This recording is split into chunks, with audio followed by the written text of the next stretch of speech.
Prancheta do PVC, com Paulo Vinícius Coelho. Oferecimento Monroe e Monroe Axios. Amortecedores e peças para suspensão. Qualidade de ponta a ponta.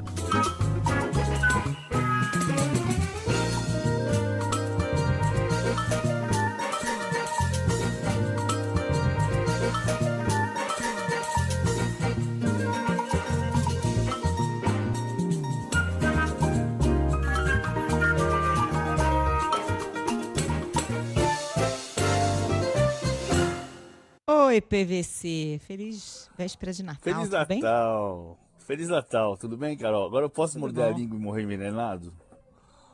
Pode. Hoje eu passei quê? na frente de uma agência bancária e falei, nossa, tá aberta. Vou pegar R$ 200 aqui pra dar a caixinha do botequim que eu frequento, do cara que guarda meu carro na garagem. Porque eu não consigo, a gente não tá andando mais com dinheiro, né? Não tá, R$200, pois é. R$100. A gente faz tudo pelo Pix, tudo por depósito, cartão bancário. É. R$200 eu não tinha pra botar na caixinha. O cara tá com 470 mil. Guardando dinheiro embaixo do colchão, né? Não podia ter me emprestado 100zinho que eu não precisava passar no caixa eletrônico. Amigo. Se eu tivesse 470 mil na minha conta, eu já tava feliz. Imagina dentro de casa. Nossa, bom demais. É tudo dentro da lei, ninguém tá discutindo isso. Só tô falando que assim, pra ter 100zinho pra dar na caixinha do prédio tá difícil, em dinheiro. Não posso reclamar da minha conta bancária, não é disso que eu tô falando. Mas não tá em casa, não tá na minha carteira. Pois é. Enfim, Feliz Natal. Vem cá, você também. Agora, Feliz Natal foi abalado hoje por essa declaração infeliz, lamentável, do presidente do Flamengo, num ataque a uma jornalista mulher. Que coisa revoltante, viu? Eu usei o termo deselegante e disse que era um eufemismo. Evidentemente é machista, é misógino, porque a gente não viu. Você aí em casa que está ouvindo a gente pelo rádio, talvez você já tenha me visto meu rosto assim. Mas nunca ninguém me chamou de narigudo, porque eu sou menino. Menino é mais difícil você dizer. Aquele narigudo, né? Enfim. Eu não queria nem usar a expressão porque acaba jogando de volta a expressão que não é para ser usada. Mas é muito doido, assim, ninguém nunca falou aquele não sei o que lá. Então, e aí tem dois pontos que são importantes nessa história, Carol. Primeiro que assim, foi um desastre do ponto de vista da comunicação, porque o Flamengo convocou uma reunião do Conselho para a antivéspera do Natal, para comemorar a receita recorde de R$2 bilhões. E a gente só está falando de outra coisa hoje. E essa outra coisa hoje tem dois aspectos. Tem um aspecto machista, misógino, desrespeitoso, deselegante, com a jornalista Renata Mendonça, que é uma brilhante jornalista, e que tem nome e sobrenome, e que tem que ser tratada pelo nome e pelo sobrenome. Esse é um ponto central. O outro ponto é que a crítica que na verdade, o BAP, presidente do Flamengo, vestiu a carapuça porque a crítica doeu. O que foi que aconteceu? A Renata Mendonça foi no local de treino das atletas do Flamengo e mostrou as condições de trabalho que são muito ruins e comparadas com o masculino, então nem se fala. E aí ela mostrou, olha aqui o que está acontecendo nas condições de trabalho do Flamengo. Fez jornalismo, né? Fez o trabalho dela. Fez jornalismo, exatamente. E o BAP, ao citar, fica aí falando mal da gente, não é falando mal. Jornalista não fala mal ou fala bem. Posso falar mal quando eu dou uma coluna de opinião. Mas assim, quando você apresenta um retrato, um fato, uma imagem, isso não é falar mal, isso é retratar uma realidade. É disso que a gente vive, de mostrar o que está acontecendo. E foi isso que a Renata Mendonça fez. Na época, o Flamengo podia perfeitamente, se o Flamengo discorda, se o Flamengo julgasse que a imagem estava equivocada, que aquele não era o local de treino, qualquer coisa, podia debater. Mas não, ele guardou isso 4 meses, para depois falar como se fosse um desabafo dele contra uma realidade de alguém que estivesse falando mal do Flamengo. Ninguém está falando mal do Flamengo, está retratando a situação do futebol feminino do Brasil. E aí ele diz que tem que falar então para a empresa que ela trabalha para pagar 10 ou 20 milhões de reais. Mas o Flamengo está comemorando 2 bi de receita.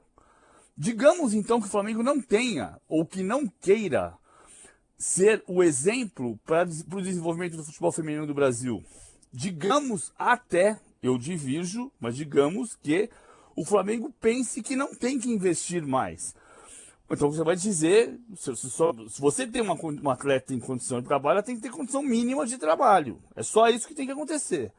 Mas o ponto é, o Flamengo comemora uma receita de 2 bilhões de reais e diz que não pode gastar ou ter um prejuízo, entre aspas, de 1 milhão de reais por mês com o desenvolvimento de uma modalidade que precisa ser desenvolvida no Brasil. Então tem dois aspectos aqui. Tem um aspecto que é gravíssimo, o desrespeito, a deselegância, a misoginia com uma jornalista que tem nome e sobrenome, chama-se Renata Mendonça e é competente. Ponto. Não, e ela tava, o que ela mostrou ali, PVC, de falta de estrutura, não é assim, tem baixa... Não, era pia com água marrom saindo, Exato. Era lodo, era lixo no campo de treinamento, era uma coisa porca. Não é só que uma estrutura ali mais simples, é uma situação insalubre em que as atletas estavam treinando. Foi isso que ela mostrou, né? Nós estamos falando de um clube que nas divisões de base, há 7 anos, teve uma tragédia porque não tinha condições ideais, em teoria, para o alojamento dos meninos. Não são comparáveis as situações, felizmente, mas eram condições insalubres, como você está descrevendo. Então, assim, são dois pontos. O Flamengo é um exemplo para o futebol brasileiro, porque é o primeiro clube a bater 2 bilhões de reais de receita. Em vez de comemorar isso, nós estamos falando do episódio de machismo e da vontade de não dar condição de trabalho para atletas que vestem o uniforme do Flamengo de forma profissional. E aí responde com um ataque pessoal a uma característica física da jornalista lamentável. Felizmente já teve várias manifestações, muitas mulheres do mundo do futebol aí se manifestando, muitas jornalistas, não só mulheres, né, homens também se manifestando, felizmente, porque também tem que se posicionar, porque não dá para aceitar esse tipo de coisa, né? Um ataque como esse mina o trabalho do jornalismo como um todo, mas em especial das jornalistas mulheres que atuam nesse mundo tão machista que é o mundo do futebol masculino, né? Que é por isso que eu falei, assim, você pode perfeitamente olhar para o meu rosto e descrever qualquer característica física feiosa que eu tenha, mas as pessoas não fazem isso com um menino, com um jornalista homem, né? Esse é um ponto central. E a gente está num momento que é muito delicado, me meter numa seara que não é a minha, mas assim, o que está acontecendo no caso da Malu Gaspar. A Malu Gaspar fez jornalismo. Ela pediu que o ministro se manifestasse e que o presidente do Banco Central se manifestasse. E apontou, existe aqui um conflito de interesse. E aí parece assim, você não pode falar porque o ministro foi antigolpista. Ou você não pode falar, ou você... Não é direita e esquerda isso. O cara pode ter ido perfeitamente bem no antigolpe e ir muito mal numa questão de ética da profissão. E eu não estou dizendo que foi ou que não foi. Estou dizendo que assim, vamos tentar separar as coisas e entender com correção o trabalho de uma profissional como é a Renata Mendonça e como é a Malu Gaspar. É isso. Nosso trabalho é questionar e apontar.